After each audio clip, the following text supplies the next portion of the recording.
All right. We are here at the Campbell Manahan show. I am joined by Jack Rizzo. We're here after the Monshun Sales commit to Indiana football, the number one wide receiver in the class out of Lawrence, North Indiana, a school that I grew up like literally 25 minutes away from. So just a huge deal for the Indiana program. First ever 5-star, if I am fact checked there correctly. I do believe it is Indiana football's first ever 5-star recruit. I mean, he's 6'5", 195 pounds for now. I do think he will add weight. He's a very polished player. But yeah, I'm here with Jack Rizzo just to talk about. Jack, introduce yourself. Yeah, well, appreciate you having me on as always, Campbell. I am like Campbell. I cover Indiana football at the media school, so we're very involved with that. So this is a huge deal. I mean, not Yeah. not just for the program, but I mean for the whole state of Indiana, really. I mean, the fact that a prospect of this magnitude stayed home at a school that has historically been the worst Power 4 football school, it's a huge deal, and I can't wait to get more into it with you. Yeah, I mean, it's the biggest commitment they've ever gotten. It's a huge step for the program. But also the huge factor here is that I think we should keep in mind, don't worry about the fact that he's a 5-star recruit too much, because Cignetti doesn't care about that. The fact that Cignetti thinks that this guy who's an athletic freak and everyone else thinks he is, but Cignetti also thinks he is the right guy for the program, I think that's what matters more. Because Cignetti brings in his own guys. This is what we've seen. He does not need 5-stars to win national titles. He already has done it without that.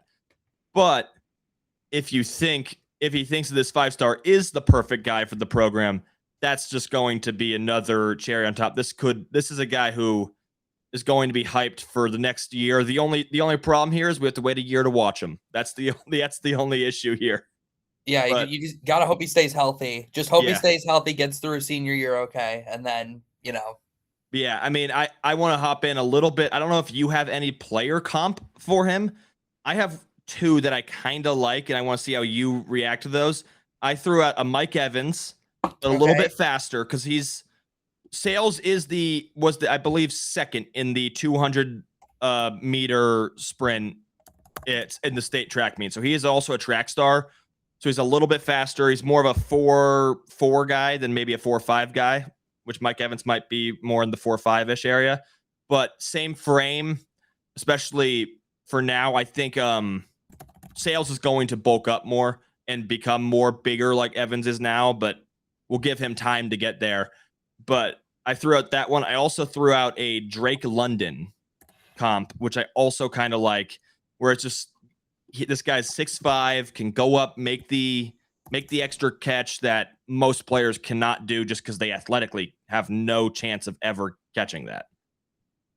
Yeah, I for one, I like the Drake London comp. That's a really good one. Kind of like, especially because we're talking about an Indiana kid. Drake London is like a basketball player playing wide receiver, and we've got an Indiana wide receiver prospect going to IU. So I actually like that one a little bit more. I think I agree with you. I do think he'll bulk up. I mean, the guy is 6'5" and he's less than 200 pounds. I don't think that's gonna stick. But I mean, it's just a huge development for the program, and I really like those comps, specifically Drake London. I think Mike Evans is a little bit more of like a red zone guy, kind of. I think Monshun Sales will be more of like a deep threat type of like that physical play.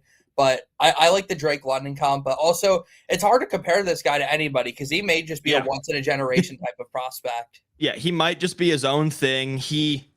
Freak athlete, as we've just covered. I think that's going to be a thing that everyone's just going to talk about consistently with this guy. He's a freak. But I think the more things to look at is like everyone I've talked to about him, every recruiter, every coach says he's a phenomenal kid, high work ethic.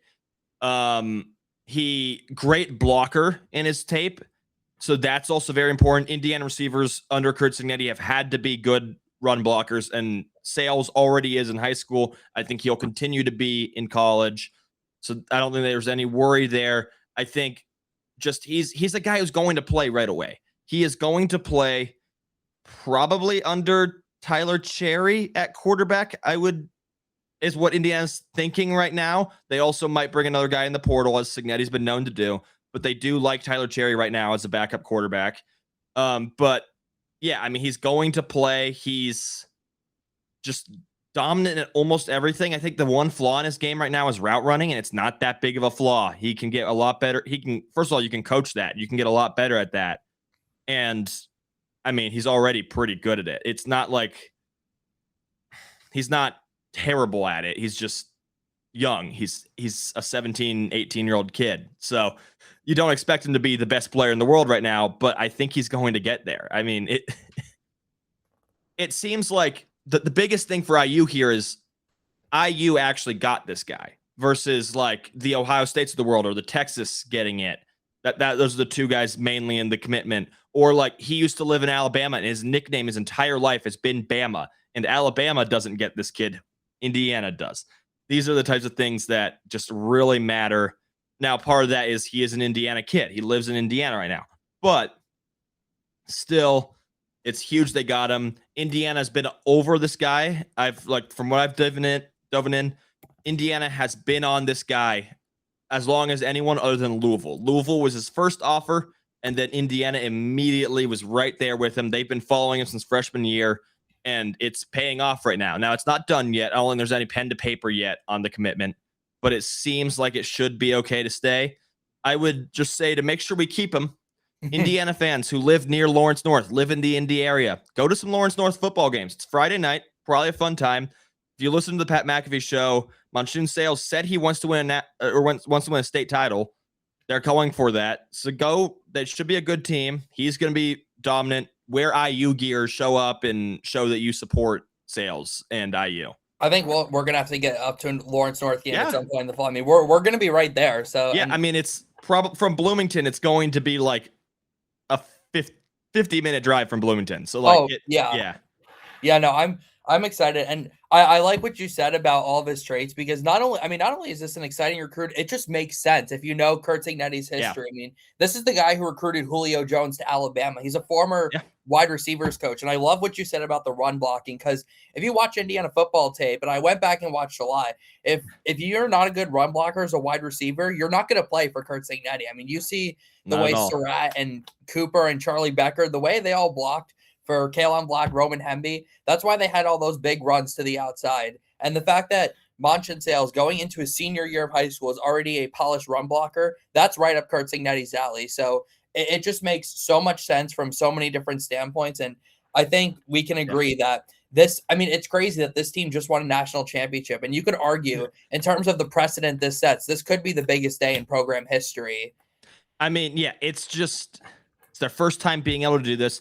I believe their class in 2027 is only ranked like 30th, which shows you that Cignetti just doesn't care about rankings. Cignetti likes his guys, and that's why I like this even more. It's because not just does everyone, every website, everybody thinks this guy's going to be great, but Cignetti, who has a different eye for talent than everyone else does in the country, Cignetti also thinks this guy's going to be great. I'm sure he was one of the largest reasons we got this guy. I'm sure that Cignetti told our NIL budget, hey, we're throwing $4 million-ish a year on this guy. Like, this is the type of guy we're going to have to give a competitive offer to, and we're going to, throw some cash around with him.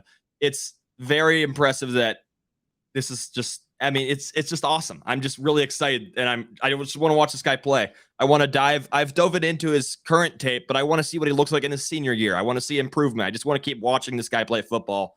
I want to have a jersey eventually. Like, this is the type of guy that you can see how he's just going to be one of the best players for this program ever. And that's like, we've had great receivers. In fact, we've had two really good, really solid / good receivers from Lawrence North recently, in Omar Cooper and in Donovan McCauley, who obviously wasn't really there for Cignetti, but still, like, the Lawrence North receiver to IU pipeline is also looking great right now. So keep that going, Lawrence North. Keep finding receivers in the Indy area. Keep building them up into Hoosiers because we love it right now.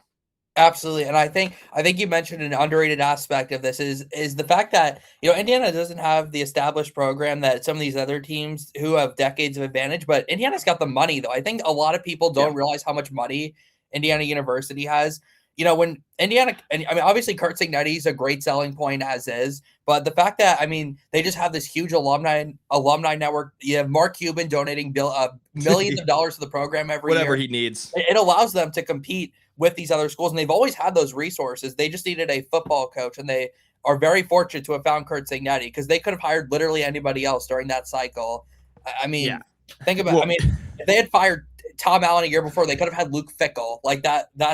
And they would be as bad as Wisconsin is. Like, it would just there's nothing. And you know what? They probably would have hired Luke Fickell. I think that would have made sense at the time, and IU fans would have been like, "Yeah, that's a good hire." His daughter's on the IU volleyball team. Yeah, no, and like, I mean, they're local area, so I think, just Indiana's gotten the fortune. Obviously, they believed in Signetti more than most other programs did, because there was other bigger programs that were hiring during the Signetti hiring cycle, but Indiana got him. He turned the program around immediately. He's changed the culture, because the culture used to be, how is Indiana football going to lose this game? Now the culture is, how is Indiana football going to win this football game? And I think that's just an amazing change that he's brought. Obviously, you brought the national title. You've brought all the success, but now you're bringing the recruits. You're bringing the sustained program, because that's what you need to see here, specifically in this next season. You just won a national title. You cannot go like 8-4 in the next year. You need to be successful and still you need to at least be like a top 10 team. You don't need to win the national title back-to-back years. That's not expected ever. But you need to be in the playoffs. You need to be in the hunt. Yeah, I agree.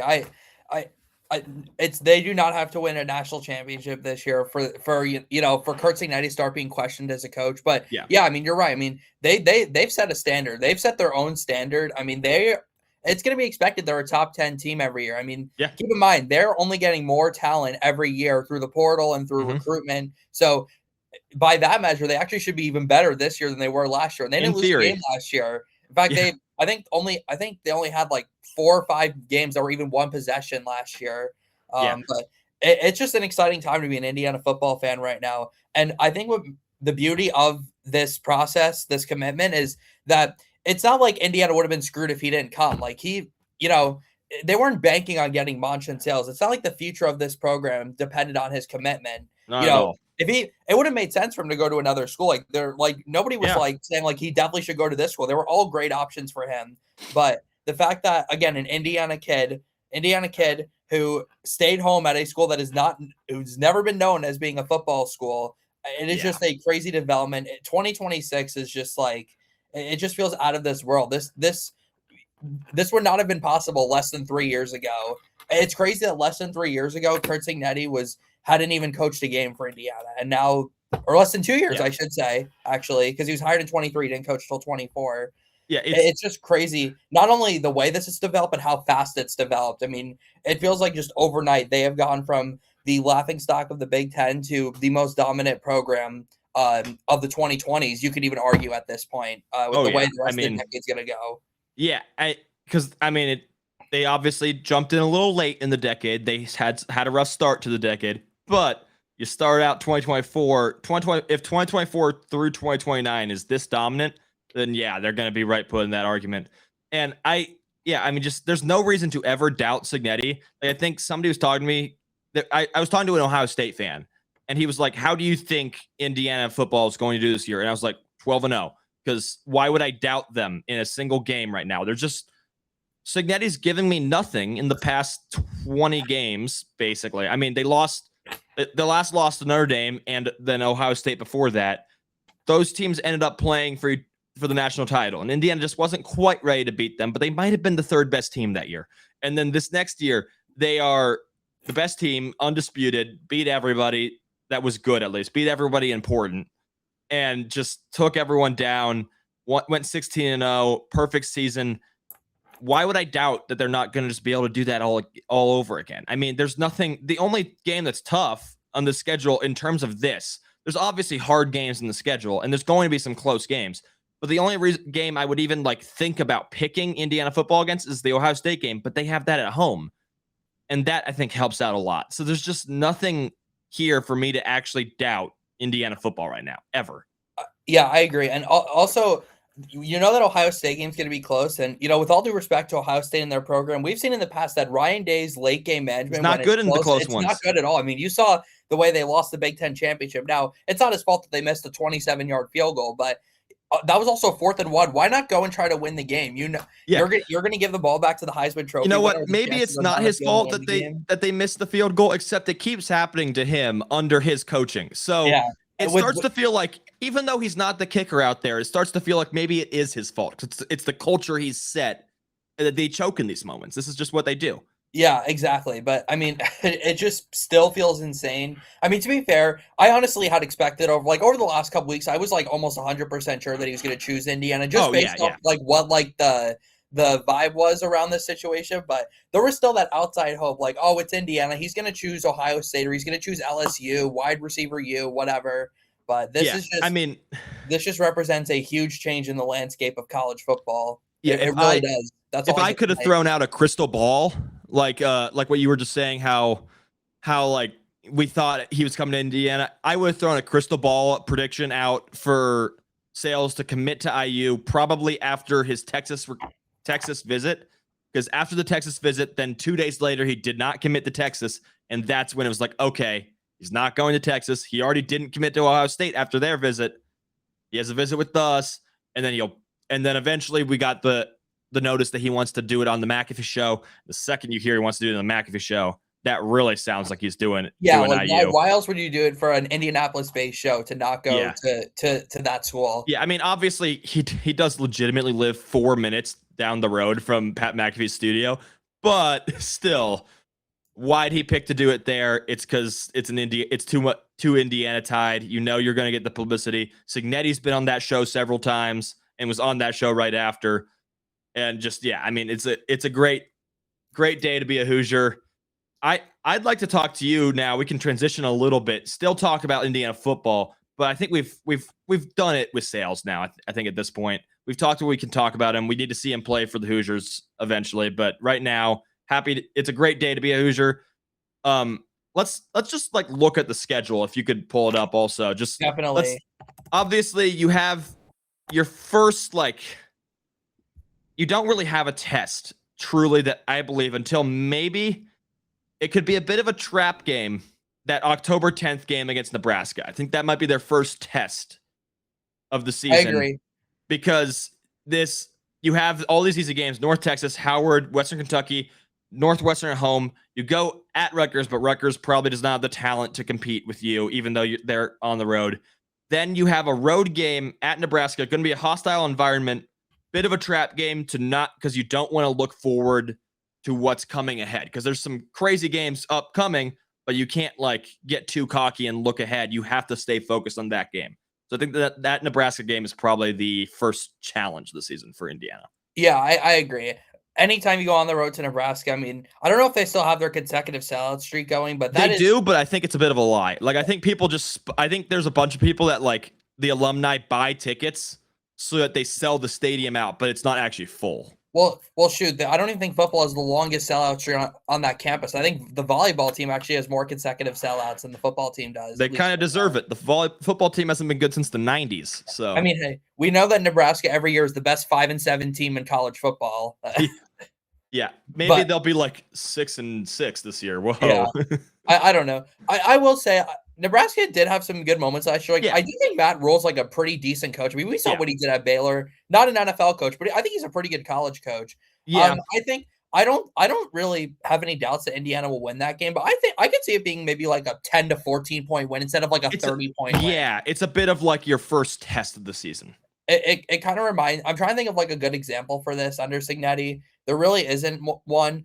I mean, Oregon, but Oregon was also ranked in the top 3 when they played them. But also, if we watched that game together, and if it wasn't for that one pick six, Indiana would have won by 17 points. They dominated that game start to finish. I think a way you can compare it to is not last year, the year before it, that Michigan game where Michigan had a down year, was bad that year, but Indiana football was undefeated, looking really good, looking ahead to this Ohio State game that they had coming up, and maybe didn't look too much at the Michigan game. It became a bit of a trap game. They still won, but it got close in the second half, and that was their first like test of the season. So I think that's maybe a Signetti era game you could compare it to. I think so. But ultimately, shouldn't be too much. Then you have the home game, which will be. I mean, I would be shocked if this is not college game day. I would be shocked if it's not also a noon game. Unfortunately for us, I do. It's going to be a noon game, but I would Yeah. prefer it to be a night game on Yes. NBC, like what the Illinois game was Please last be year. a night game. Fox, do not put it at noon. Yeah. But it's gonna be what? at noon. Can the Fox wait? No, but I mean, have big noon kickoff, but just like have the game, keep it on Fox. Just have it at like 8:00. That'd be great. They just never will do that. Yeah, unfortunately not, because I mean that very realistic. That very possibly could be a 1 versus 2 matchup, or 1 versus 3, or some sort of. I would be shocked if Indiana, because Indiana probably. I don't They're know if not they're going to gonna enter start the the season season number 1. 1. I don't know if they're going to start 1. They should. I think. Well, the committee just loves Texas for whatever reason. They're going to put Texas at 1, even though I think that Indiana will start it though in the top 3, and they're not going to have a loss before this Ohio State game. So I hope they start. I think 3 or 4. I think Texas will probably be 1. Maybe they put. I don't know what they're going to do with Miami. They might put Miami really high. We know how much the committee loves Miami. I mean, every year. I think they'll put Miami high, but at like 6-ish. I don't think they're going to put them that high. I think LSU will be in the top 10, but I don't think they'll be like 10. They won't be in the top 5 though. I think Ohio State will be in the top 5 for sure. Yeah. They'll be 3 or 4. There will be 2 Big Ten teams in the top 5, maybe 3. Oregon might be top 5 also. Yeah, Oregon, I think will be in that 5-6 range. So there might be 3 Big Ten teams in the top 5 entering the season. But they also could put Notre Dame up there too. There's a lot of hype around Notre Dame this year, but that's also every year though. Like, can they just? Oh, totally. Yeah. No, Notre Dame. I think Notre Dame does have an argument. They could start the season at number 1. They look on paper. They look really good. I don't think they're going to start at 1 though. Who's their quarterback? It's still Carr. Oh, really? Okay. Yeah, they retained him, and he's good. He's good. But I think so Ohio State. Really tough matchup. Game day will be there. You survive that one. You then another tough matchup. You go on the road in the Big House against Michigan. This is an interesting 3-game stretch in the middle of October. Yes. I just talked about how Michigan was a trap game 2 years ago for them. This one wouldn't necessarily be a trap game. It would just be a tough game, most likely. Michigan, however, does have the toughest schedule in the Big Ten. So we'll see how they are faring by October 24th. But I mean, this looks like this should be a tough game. It's on the road, the Big House, talented team, better coaching than last year. I do think Kyle Whittingham is a far better coach than Sharon Moore. Sharon Moore wasn't paying attention to the football team. But I do think Signetti probably will get it done there in that game. It's just really tough to come after the Ohio State game. Like, it's a bad situation. You don't get a bye week. And the Nebraska, Ohio State, Michigan, 3 consecutive Saturdays. That's 2 of those 3 are on the road. Yeah, then you finally get a breather. You get the game that I'm like quietly really excited for, not because I think this game will be close, but because it's Halloween night. I do believe I'm looking at this and it says time to be determined. I thought I saw they announced it as a night game. Maybe they haven't. Maybe they've taken that away. But it's a night game. I don't think they announced night games. Okay. But either way, make it a night game, please. Make it Halloween night. Have the black jerseys come out. Oh, do a blackout. Oh, yeah. IU crowd. Let's get IU to do the crowd blackout and black jerseys. That would be insane. I mean, Halloween night. That would be like one of the coolest things. And I think we'll beat Minnesota by 70. It'll be great. The red out against Illinois was fun. It was already fun enough, and we were in the crowd. That was. Yeah, I think the Ohio State game has the red out this year, so you don't need to. Which is a good decision, by the way. Great. Do the red out crimson out for the Ohio State I will game. say it is a little interesting that they announced that so early. Like, if they're doing a red out, you would think that would be a night game, but so maybe they know something we don't, but it's probably gonna. Fox Big Noon always picks those games up. Yeah, we have Fox Big Noon to start the season, which is fun. Then we have another noon start with Big Ten Network game against Howard. Then we get afternoon Peacock game, and then the first night game, which that'll be fun. We should crush Northwestern, but just having a night game's fun. It's on a Friday too. That'll be a really good time. Yeah. I missed it. It's a Friday. That's interesting. Okay. So we do have another Friday game this year. I'm looking forward to that game because I'm covering men's soccer as well this fall, and they actually play at 1:00 that day. So I have a little double header. There you go. So pumped for that. That's a fun day. I might join you on that day. That's a fun day. Oh my God. Yeah, you should. I mean, it's going to be exhausting, but it's going to be so much fun. Yeah. No, I'm so excited to get there. I just spent 10 days in Bloomington for HSJI, which is journalism camp. I realized during these 10 days, I was like, yeah, I'm at my happiest when I'm in Bloomington. I truly am. How are the kids? Oh, they're great. There's a lot of like promising journalists who I think we're gonna get a lot of them to come to IU. So that's pretty cool. Yeah. Sweet. That's great. Yeah. Hopefully a lot of sports media guys specifically also. Hopefully the sports media program continues to build. But yeah, this Minnesota game shouldn't be much of anything. Then you finally get a bye week, much needed bye week, by the way. Like, there's only one bye week this year. There were 2 last year, but because the season's starting later. Yeah. So that's a little note to make there. Yeah, and this bye week, it comes so late, but it's desperately needed because you just went through a gauntlet. And then you get to go against USC, who should be a tough opponent. They're very highly talented. I don't know if I trust Lincoln Riley to be like a top 10 team, but I trust them to be top 25. There's going to be a lot of points scored in that game, I think. Yeah. Yeah, but you have it at home coming off your bye week, so I think that helps it out a lot. I actually think that the at Washington game might be even tougher just because it's a hostile environment in Washington, and they're I think they're a well-coached team. They're pretty good.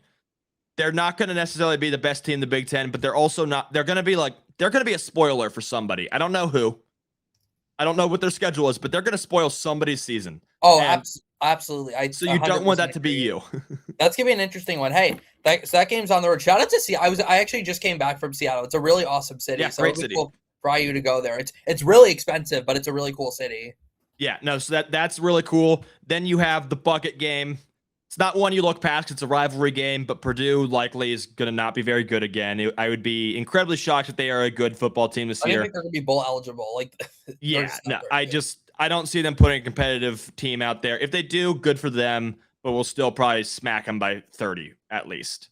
Yeah, I mean, there's not a lot of games on here where I'm like necessarily nervous about Indiana. Yeah, that's what I'm saying. The losable games. There's probably in my mind 3 losable games. And at most, they're going to only actually lose one of them. Yeah. So you're looking at 11-1 at worst.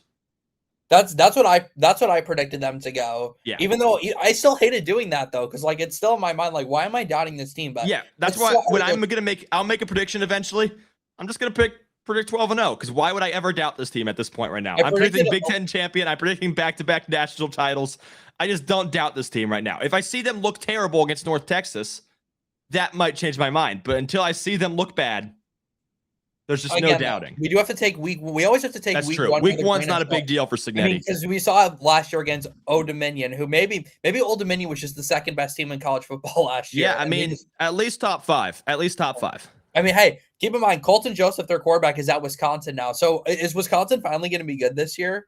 Or are they it might be Wisconsin's year. Well, Wisconsin does have the easiest schedule in the Big Ten. They avoid Indiana. Really?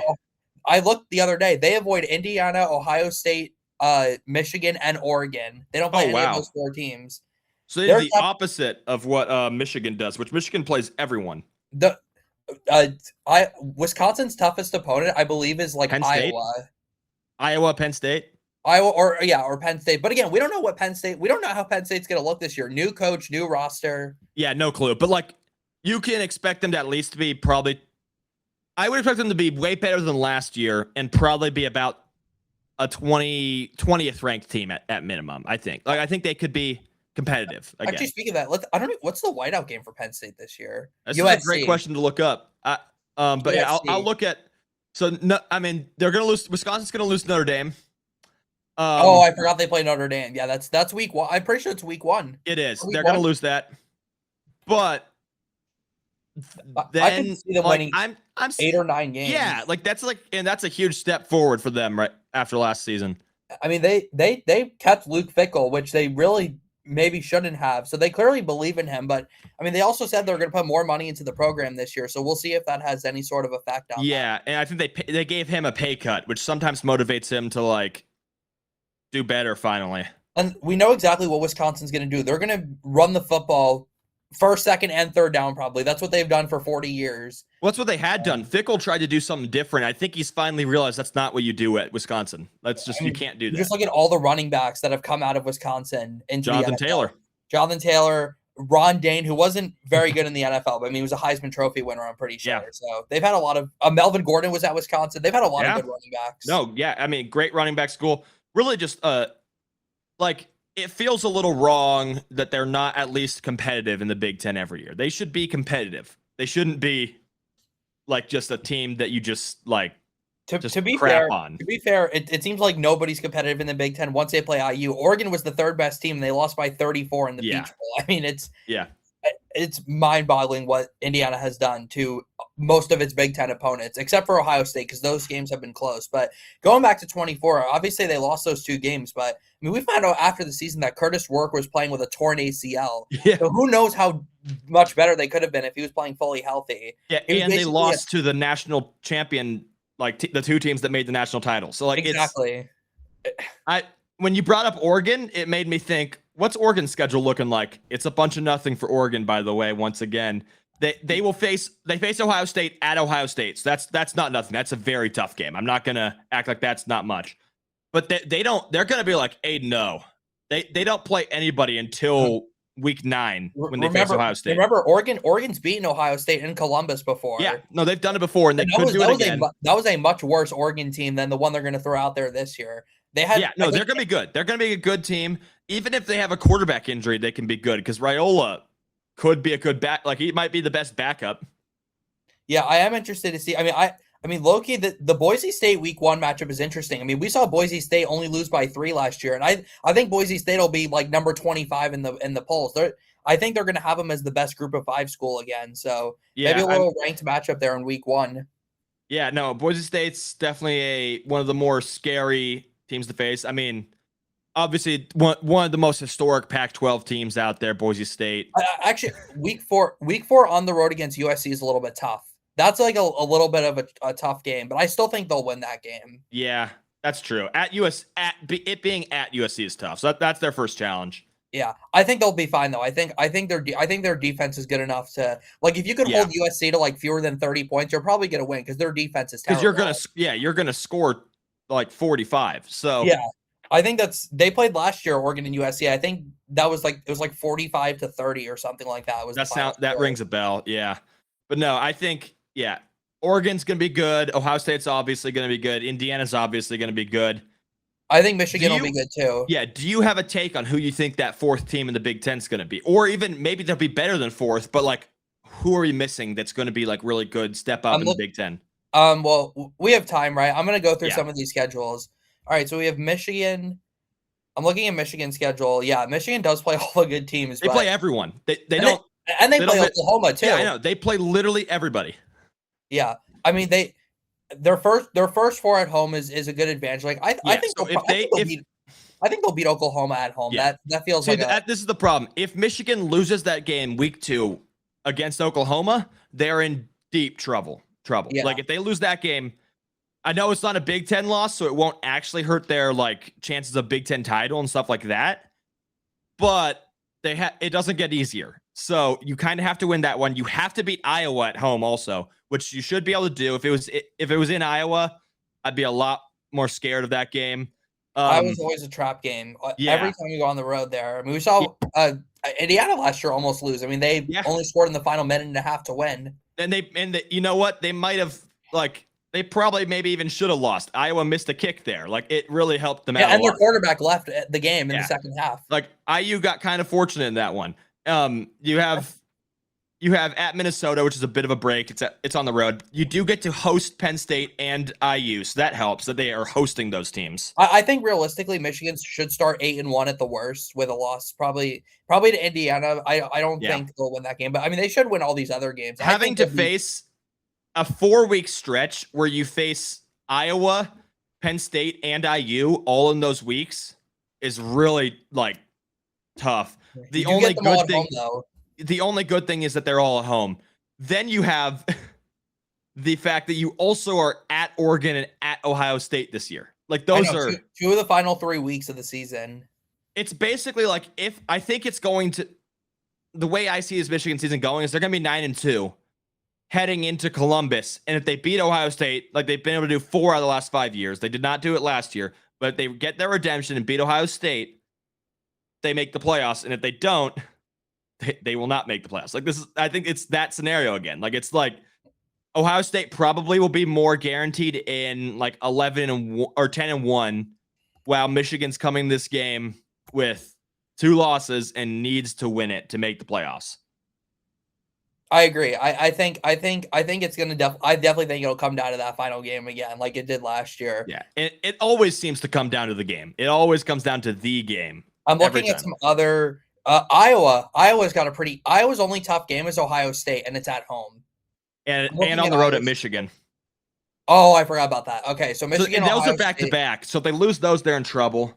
But they Washington on the road's tough. But other than that's scary. I mean, Washington to the road, also scheduled as a night game, makes that even harder. Although I'm now looking, it's a Friday night, so that maybe is a little bit less. You never know what you're gonna get with Washington though. Like they're like sometimes you expect them to be good and they're just not that good. So I was really high on Washington as a dark horse last year because I love DeMond Williams as a quarterback. Now with his whole controversy stuff that's gone on, I just don't know what to think about them. Washington was, I'm pretty sure, ranked in the top 25, and then they played Ohio State and got absolutely smoked, and then they were never the same. I mean, they lost to Wisconsin, I think. They were that bad.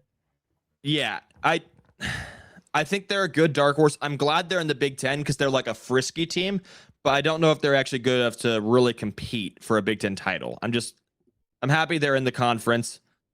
Like, even like teams, like when we're looking down the list of like who can do well here, I'm now looking, can UCLA do something? Like they're a completely new roster. Can they turn it around? There's teams that like this Big Ten conference is going to be very intriguing. You're likely going to get 4 playoff teams. You might get 5, depending on how your conference performs. Can UCLA be a frisky team? They go at Oregon. That's tough. They go at Michigan. It's also tough.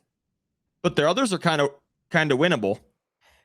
Those West Coast teams are at such a disadvantage with all the travel they have to do for these. It hurts them games. A lot. It really does. It seems like Oregon's handles it okay because I mean Oregon can play anywhere, and I give a lot of respect to Dan Lanning for that. Going on the road, beating Penn State last year, they beat Ohio State. That wasn't under Dan Lanning, but I mean they have built a really solid program, and they were top 5 last year, and their season just got completely thrown away because of how bad they lost in the Peach Bowl. Dan Lanning has been proven to be he's going to be in the playoffs probably as a top 5 team. His one issue right now is that the past 2 seasons he's gotten to the playoffs and then gotten absolutely smoked by IU and gotten absolutely smoked by Ohio State. And those are really haunting performances because it shows you how far away you actually are. Even though you appear to be close to winning a national title, you're actually really far away from getting it done. So we'll see how they bounce back this year. I have not dove in. I eventually probably will put an article even maybe out on this platform and make my whole Big Ten predictions. I might even go 1 through 18. Like I want to dive in. I'm getting hyped, dude. We're 50 days from kickoff right now. I mean, it's so like there's just like nothing on right now TV. I mean hell, when the Aer Lingus game comes on at the end of August, I'm gonna be pumped for that. I think it's North Carolina versus TCU. I don't think either of them are gonna be that good this year, but it's gonna be a fun game though. Yeah, no, I'm just so excited for some college football. I just want to dive in. I got to go to that IU basketball exhibition, and it's a sucky game, doesn't matter. But I was so happy just to be at a college sport. Like I was just like, I'm at a college sporting event. Let's go. You just realize how long the summer is sometimes. It just like how like summer used to be. World Cup's helped. World Cup has helped. World Cup's helped a lot, but you know, and as a kid, you used to always look forward to summer. You were on break, but once you're in college, though, you want to be like in season because that's when the best time is. Yeah, no, the best time of your life. I think people say this all the time. The best time of your life is in college, and we're living that right now. We just want to get back. I want to get to these games so badly. Like I'm just looking through all these teams. I'm so excited for college football to be back. And the fact that we're covering the games too is just going to be a whole lot of fun. I think I'm going to be amping up my college football content this year. I think I'll just be talking. I'll not just talking Big Ten, but I'll talk everything. I'm just so excited about college football. I think I'm going to like this might be the week I start just diving into YouTube essays about every team. Like I just start going crazy. Make sure you get your Rutgers prep done when they go, when they go 8-4. You're going to be at that game, right? Probably. I don't know yet. We're going to be at Michigan though. That's going to be a lot of fun. Yeah. Yeah. That Michigan game, we're gonna be. I mean, 110,000 people. I hope that's a night game. Although that might also be a big noon game. Yeah, Because and there is a chance that Michigan's undefeated as well going into that game. And also if you, especially, I don't know what you'll be able to do, but if you can get up to the press box, I want to check that out because I know they've renovated their press box within the past like 3 years, so it should be really nice. Because I think that's one thing I'm really excited for. I think we might be too late for it, but eventually Indiana's going to update their press box. I know they will. I hope it's next offseason so that we get to see the new one. I hope so. I haven't been up there yet. I know you were there for the spring game. I'll be up there at some point. I don't know about that Michigan game. I'll either be in the press box or I'll be taking photos on the sideline. But also being on the sidelines, I mean, amazing. At the biggest stadium in the country, I might want to be on the sideline for that game. Oh, but yeah. It'll be fun though. It'll be a lot of fun. Yeah, I mean that Michigan game is going to be cool. Yeah. And I might go home for the Rutgers game. We'll have to see. I mean, I guess I am home right now, so I'm coming back home from school. Yeah, but yeah, it's gonna be fun. Well, I'm really excited for college. The road trip to Ann Arbor will be fun. We'll get to. I think we'll probably walk around Ann Arbor a little bit because there's some cool stuff to look at there. But I would compare it like it's Bloomington, except it's a little bigger. Like there's more city outside. Like Bloomington is kind of dead during the summer when there's no college students. Ann Arbor still has some life because it is a suburb outside Detroit, but it's very college towny when you're on campus and near campus. So it's a lot of fun. Dude, I remember walking around Bloomington during my orientation last summer, and oh my God. Well, after the first day, after everybody left, I stayed another day and there was everything was closed. I felt like I was walking in a ghost town. It was, I honestly thought it was pretty cool, but it was like, it was a bit scary. You remember when we were there during fall break? Like, there's just nobody there. Oh my God, yeah. There was nobody using the one elevator in Forest that was actually working. Yeah. Oh God, that was a pain. But yeah, no, I'm gonna be talking more college football. Jack, do you want to shout out, plug any content you're gonna be doing recently? I'm not really doing much now in the summer. I'm gonna do a lot when we get back. I mean, we'll probably end up working together on stuff, I'm sure. Yeah. I mean, we'll probably do more shows like this, especially when football season rolls around. No, I've been thinking like I'm gonna utilize the fact that we're living together for my Substack specifically, because I'm like you, me, and Noah after like a road Colts game, just hop on a live stream even and just talk about it for like 15 minutes or like stuff like that. I'm gonna abuse it because I mean we're gonna be at the Colts home games, which that's another thing to be. That's also gonna be excited. The fall weekends are gonna be insane. But yeah, I'm assuming you'll be doing stuff men's soccer for HN, right? Mm-hmm. And then is it Daily Hoosier for Daily football. Hoosier for football? Yeah, that's right. Yeah. I'm not sure if you know anybody at Daily Hoosier, but they do a lot of exactly. They do a lot of really good stuff. Yeah, I mean I work for Hoosier Huddle, so I'm sure. I mean they're direct competitors, but I'm sure they know each other pretty well. I'm sure too. And I'm trying to think if there's anything else I'm doing. Well, you're doing all the sports, right, for Hoosier Huddle? Yeah, I've just got told this. I will be doing obviously football and basketball, specifically men's basketball, they kind of need me to do as much as possible because that's the big click getters. They want me to do a lot of volleyball stuff because they think volleyball will be the second biggest fall sport. I kind of agree with that. So I'll be doing volleyball stuff. I'll also be doing men's soccer stuff. Probably will skip women's soccer because I'll be too busy to do that also. But I don't know if I need to do women. There's nothing impressive. I'll be doing women's basketball, men's basketball, just anything good I'll get to and cover. It'll be great. I agree. I think volleyball may have a chance to do like last year already was special enough that Sweet 16 last year, and it's a star freshman. It was a star freshman class who's now a star sophomore class. Yeah, so Steve Aird is building something very special with that program. He's awesome. Have you gotten to speak to him? I have not, but I did a lot. I called a lot of volleyball games for WIUX, so that was a lot of fun. I mean, it gets loud in Wilkinson. That place. I'll be there more often. It's gonna be a lot of fun. But yeah, I don't know. I think this is all for today. It was a bit of a rush show, not really thrown together. But thanks for listening. Thanks for being here, Jack. Yeah, no problem. Thank you for having me.